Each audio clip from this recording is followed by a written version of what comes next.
jeu. L'été est déjà bien avancé, le temps est venu de vous présenter nos meilleurs vendeurs du mois de juillet. Donc, sans plus attendre, on commence avec un classique qui est de retour, c'est Flip 7, un petit jeu addictif de cartes. Est-ce qu'on va prendre des risques pour accumuler le plus de points possible?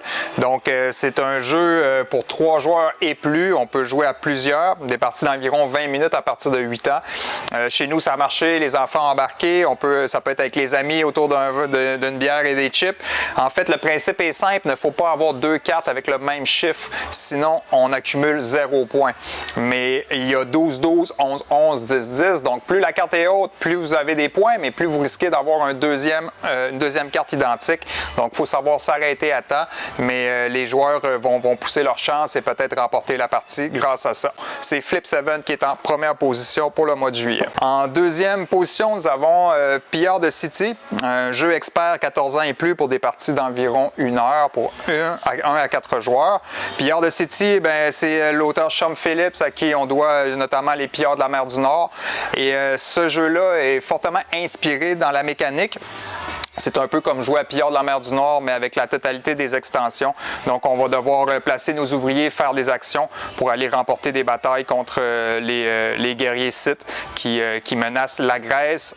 Donc, en deuxième position, c'était l'excellent Pillard de City, du tout aussi excellent Sean Phillips. En troisième position, une petite extension, l'extension Firefly de Solstice. Solstice, c'est un jeu qui est sorti quand même récemment, ça fait peut-être un peu moins d'1 an, je crois. L'extension vient rajouter des esprits ainsi que des lucioles, comme son nom l'indique, Firefly. Donc, c'est une mini-extension à 8 $ qui vous permet d'ajouter un peu de contenu à votre jeu Solstice qui se joue à 1 ou 2 joueurs. En quatrième position, c'est Party d'été de Hitster. Ça va avec l'été. Hitster, pour ceux qui ne le connaissent pas encore, c'est un jeu un jeu musical où est-ce qu'on va devoir placer dans l'ordre chronologique des chansons qu'on scanne pour trouver dans le bon ordre, être le premier à faire 10 chansons dans le bon ordre chronologique.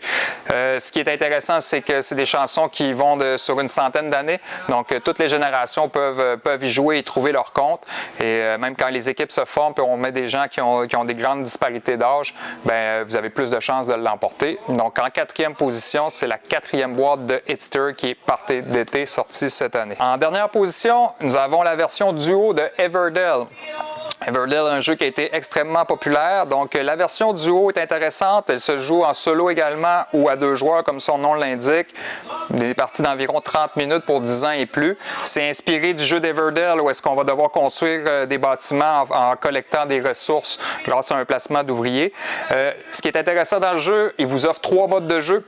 Vous pouvez vous affronter, coopérer et même plonger dans une campagne à partir de 15 chapitres différents avec des règles qui vont être uniques à chaque fois. Donc, une petite boîte qui a beaucoup de parties qui vous permet de jouer de plusieurs façons également. C'est Everdell Duo pour 1 à 2 joueurs à partir de 10 ans et plus et pour des parties de 30 minutes. C'est ce qui complète notre top 5 de juillet. On vous souhaite un bel été ensoleillé et des belles vacances.